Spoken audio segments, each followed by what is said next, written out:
Si vous aimez la musique en balade et les beaux cadeaux, restez bien jusqu'à la fin, la Freshbox numéro 9 c'est pour aujourd'hui et vous allez voir, on se fout pas de vous. Salut à tous, nous sommes le mercredi 26 novembre 2014 et c'est le Fresh News du jour. This is funky fresh. This is funky fresh. Pick up on a mustard pack and grab your double cheese and fries.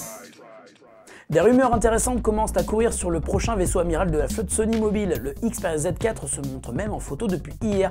Et attention, il ne s'agirait pas d'une mise à jour mineure telle que l'a été le Z3 par rapport au Z2, mais d'une vraie évolution sur tous les plans, à commencer par la taille de l'écran. On passerait à 5,4 pouces en résolution Quad HD, un processeur Snapdragon 810 ou 805 et 4 Go de RAM, ce qui pour l'instant n'a jamais été vu sur un smartphone. Il sera accompagné d'une imposante batterie de 3420 mAh et conserverait malgré tout l'habituel capteur 20,7 mégapixels produit par Sony. Le Z4 tournerait évidemment sous Android 5 Lollipop, mais attention, ce n'est pas tout. Il semblerait qu'un second modèle arrive en parallèle, le Z4 Ultra, une version un peu différente puisqu'équipée d'un écran plus grand, soit 5,9 pouces, mais d'un nouveau capteur photo de seulement 16 mégapixels et qui pourrait se positionner donc en concurrent du Nexus 6. Et, détail qui ne donne même plus, le rythme de renouvellement des smartphones Sony accélère encore. Ces deux modèles Xperia devraient être en effet présentés dans un peu plus d'un mois à Las Vegas lors de la conférence Sony qui aura lieu en prélude à l'ouverture du CES, donc le 5 janvier. Une annonce qui interviendrait 11 mois seulement après celle du Z2 et seulement 4 mois après celle du Z3. Nous serons sur place, on vous ramènera évidemment des infos sur ces deux jolis bébés. Vous ne connaissez pas encore BQ et vous allez pourtant en entendre parler. Il s'agit d'une marque espagnole qui, en 4 ans d'existence, est tout simplement devenue numéro 2 du mobile en Espagne derrière Apple. BQ est une société dirigée par 6 ingénieurs et dont la conception des produits est assurée en Espagne. La marque fabrique aussi des imprimantes 3D, des tablettes et des petits robots à construire pour s'initier à la programmation. BQ débarque donc aujourd'hui en France avec plusieurs smartphones dont le dernier a été annoncé hier à Madrid, le Aquaris E5. Il s'agit de l'un des tout premiers smartphones double SIM dans lequel il est possible d'insérer 2 puces 4G. Sa prise en main est excellente et l'écran HD de 5 pouces au format 16/9 est traité pour éviter de laisser des traces de doigts. À l'intérieur, un processeur Qualcomm Snapdragon 410 à 1,2 GHz, 1 Go de RAM, 16 Go de stockage, extensible à 48 par carte microSD et Android KitKat sans aucune surcouche. La marque a indiqué hier qu'une mise à jour vers Lollipop est prévue pour bientôt.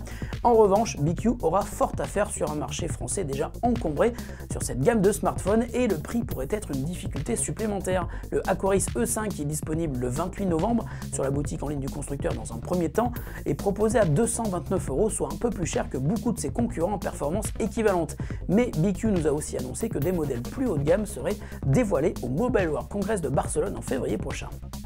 2 mois après la première mise à disposition, Microsoft a sorti hier la toute dernière version de la Technical Preview de Windows 10, estampillée 9879 en format ISO cette fois-ci. Elle devrait être la dernière version de Windows 10 disponible en 2014. Cette build était déjà accessible depuis 2 semaines, mais uniquement pour les testeurs qui avaient choisi les mises à jour rapides et automatiques dans Windows 10 appelées Fast. L'avantage des mises à jour Fast est de pouvoir toujours récupérer automatiquement les dernières améliorations et fonctionnalités dès leur sortie, mais l'inconvénient est de récupérer aussi les bugs. L'un d'entre eux provoquant des écrans bleus a d'ailleurs sérieusement perturbé la communauté des testeurs, mais Microsoft vient d'en livrer un correctif. Pour que le nombre d'utilisateurs de cette version Technical Preview grimpe encore, Microsoft a donc rendu public le fichier ISO qui permet de faire une installation complète de Windows 10 à partir d'un DVD physique ou virtuel. Cette version intègre d'ailleurs les correctifs aux bugs d'écran bleu qui étaient apparus il y a 2 semaines. Si Microsoft ne communique pas encore officiellement sur une date de sortie de la version finale de Windows 10, cette Technical Preview 9879 est programmée pour ne plus fonctionner après le 16 avril prochain. Avant cette date, la première Consumer Preview est attendue, une version qui sera évidemment plus aboutie. Les équipes de Windows y travaillent avec acharnement. Et la question du jour nous vient de Quentin qui cherche une application simple à utiliser et pas très chère et lui permettant de créer des DVD vidéo avec un menu et qui soit bien sûr compatible avec tous les lecteurs DVD de salon. Salut Quentin. Alors très bonne question, on parle souvent de Nero qui est leader sur le marché, qui est très complet mais qui est un peu cher. Pour créer rapidement un DVD vidéo à partir de n'importe quel type de fichier, on te conseille 2 applications. DVD Flick qui commence un petit peu à dater mais qui marche toujours très bien et qui est gratuit et open source. Il supporte un nombre incroyable de codecs vidéo.